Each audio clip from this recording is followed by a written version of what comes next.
Yo guys, what is up? What is poppin'? It's your boy Kayle 1 versus 9 and welcome to a new video here on the channel.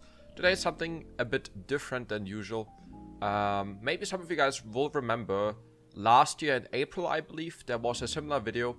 The video was called I played 100 games of the Chinese Kayle build and here are the results. And I thought it was kind of a cool video to do, so I kind of want to do the same thing. And today we're going to talk about the probably most broken item on Kayle, as long as it's not getting nerfed. And obviously we're talking about Statikk Shiv. And in this video I want to talk about how I managed to make it to Grandmaster with only Statikk Shiv build. I ended up having a 61% win ratio to Grandmaster. And I'm currently 5 games off Challenger. So I think if I just play more consistent and keep on doing what I do, I will pretty much hit Challenger as well. And yeah, in this video, I kind of want to just talk about the whole build. What the upsides are, what maybe the downsides are, what the build actually is, what to build. And yeah, I hope you guys will enjoy this video. Make sure to leave a like and subscribe. We're getting closer and closer to 40,000 subs. So a sub would be Kayle amazing. And yeah, I would say, first of all, why Statikk Shiv? I think Statikk Shiv has lots of really cool interactions with Kayle, and the item itself makes Kayle's weaknesses really non-existent anymore, and I want to talk about this in a second. So Statikk Shiv gives you 30% attack speed. They actually buffed it last patch from 25 to 30. It gives you this infamous zap that pretty much used to kill all the caster minions in one shot. Now it only deals barely enough damage, so you still have to auto once. But it doesn't matter. The reason why is this item gives you so much utility. And I'm not just talking about utility itself, but like literally the item is I don't know, it's insane. So let's say you play a really bad matchup, okay? Let's say you are against a ranged champion, like a Vayne, like a Teemo maybe, and there's literally nothing you can do because they just perma attack you, and eventually you make it somehow through your Statikk Shiv. Another great part about Statikk Shiv is that kind of no one, not a single champion, can stack up waves anymore, right? So I'm sure you're all familiar with the 3-wave into dive strat. That's what lots of people do. They build up either 2 waves, 3 waves, sometimes even 4 waves. They get the jungler to topside and they will end up diving you. And this usually will not end really well for Kayle, and then you're kind of fucked. Well, Statikk Shiv kind of just gives you this immunity to those kind of strategies, because you just always one-tap these waves, right? So that's one of the best points about the item. Number 2 is that, obviously, since you're one-shotting every single wave basically, right? I also go Q-max with this build, right? That's really important, Q-max. You one-shot a wave and pretty much Q, statics proc, and then like 3 autos. And this enables you so many chances, right? You can get a really fast recall in, right? You're faster back to lane, you get lots of tempo, you can, let's say, help your jungler because he's invading, you can roam towards mid lane, help him out, you can maybe even recall and roam for bot lane if you have TP up, right? So you have lots of different things that kind of enables that item. Sure, there are also some downsides of the item. Probably the biggest downside is the lack of DPS. So usually, you go for like Nashor's 2 first, which gives you 50% attack speed, and Statikk only gives you 30%. But I think it's alright. It doesn't really matter if you just know how to play around it, right? Because obviously killing Statikk Shiv also, you will kill more minions, right? So it's kind of harder to lose minions, right? Because like I sometimes really suck at last hitting, and I'm sure some of you guys do too. So that's also kind of a really cool part about this item. But we haven't even talked about the best part of the item, okay? And the best part of the item is the build path. The build path is not the best, not the most perfect one, but the build path is insanely good for Kayle. So you have the Noon Quiver and your recurve bow. You do have the crit cloak, which is like probably the worst component to build out of all. But literally having Noon Quiver and dagger in one build is just really insane. And let me explain you why. You have 3 whole longswords that you can build early on. Longswords are extremely strong on champs like Kayle, right? Auto attack based champs like Kayle, it's really strong, right? Especially if you have lethal tempo early on, then I would always suggest you guys going longswords over dagger. Of course, you know, let's say you play a really rough matchup where you have to rush boots. Let's say, you know, there's certain matchups where boots first are just must, right? I'm talking about matchups like Set, even Darius, these kind of matchups, right? Olaf and stuff. And obviously in these matchups, it's maybe smarter to just go for boots and dagger and then just rush your berserker greaves before you go for Statikk Shiv. But in most matchups, you know, you can literally just rush the item.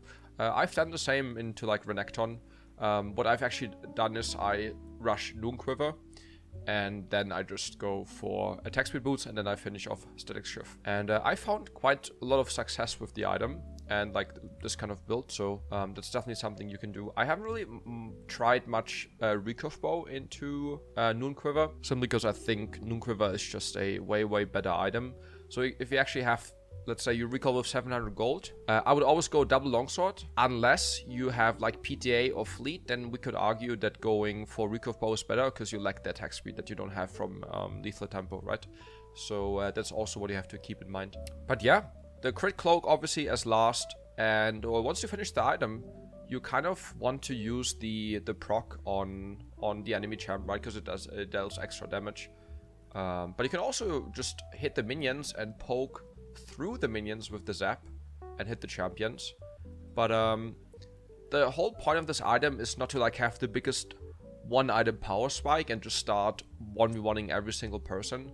It's more really about just, you know, having a super safe option that is also really strong in 1v1s, that just brings you way safer to your next item, which will be Nashor's Tooth. And yes, so the whole build, in case you guys ask, I've talked about this in my itemization guide already a few days ago. The whole build is basically Statikk Shiv into Nashor's Tooth, into Riftmaker, Death Cap. Obviously, you know, either you can go attack speed boots, or if you like to spice things a bit up, you can go magic pen boots. And then the last item is just, you know, whatever you prefer, whatever you need in that game. You know, you can go for Rylai's, you can go for Zhonya's, right, if you have lots of dive. But I already covered all of this in my matchup guide, in my itemization guide. So yeah, the last item is pretty much up to you. I haven't really played much AD with that build. I think AD could also work. But, you know, I'm just talking about the build I've been running for the past 80 games, which is just Statikk Shiv into Nashor's Tooth into Riftmaker. Even into AP comms. However, if they obviously have like triple AP, top, mid, jungle, then it's probably just smartest to, instead of Nashor's Tooth, going Wit's End. And then you can just continue. So you go Statics, Wit's End, Nashor's, and then just Riftmaker, Death Cap. Yeah, that's basically the whole build. For runes, obviously, you know, the most classic one, lethal tempo into lots of hard fighting matchups, Triumph, Alacrity Last Stand, into free matchups, tanks, and poke. Then you just go for, or I personally go for Presence of Mind. And then secondary runes, you know, usually just go for Resolve, Bone Plating, and Unflinching or Bone Plating Overgrowth will most likely work the best. Into free matchups, you can also go Conditioning, and obviously into poke and like damage with champions with poison damage, you just go for Second Wind. So that's for the build. For runes, for items, honestly, I would just go Flash TP. I have tried a few different things, right? I've tried Ignite. Obviously, I go Ignite into Irelia and stuff. I've tried Barrier into Rumble, but most of the time I just opt for TP because TP is just by far the safest option. For late game, I haven't really had a single game where I got full late game, which is kind of interesting. But there were some people asking me, yo, Lucas, can I like sell the item later on and like replace it by something else? And yes, of course, that's what I would also do. Right, Statikk Shiv is kind of good early game. I think it kind of falls off a bit late game because you have so much wave clear regardless.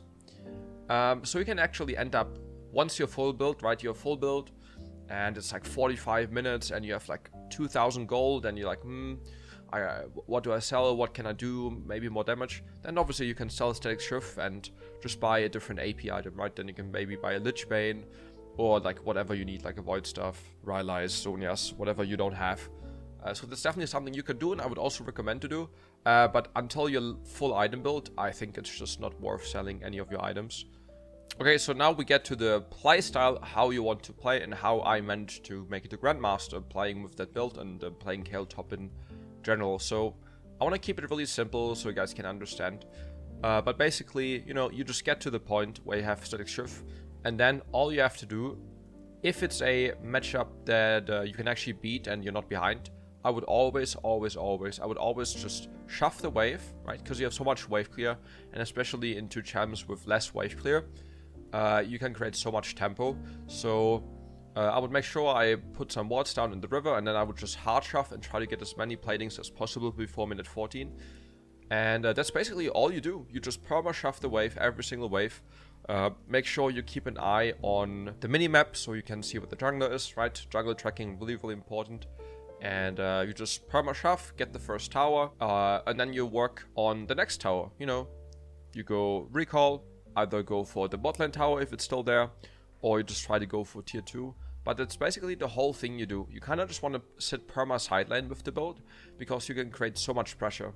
And that's why it's important to not die, because you need to be quite strong, right? Split pushing always works, or split pushing only works if you are strong enough to beat at least your opponent, and maybe even your jungler or whoever is like coming to like kill you. Yes, I would just go side lane, perma pressure, right? Because you just one shot every wave, and then you have two different options.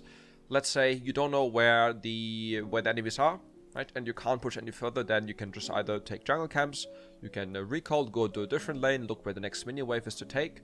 But make sure you always hit side lane, so either top lane or bot lane. You don't really want to go mid lane. You just want to absorb as much pressure as you can on side lanes. You just hard shove waves, you chill there, and you just try to pressure these towers without dying. And that's basically what you do, right?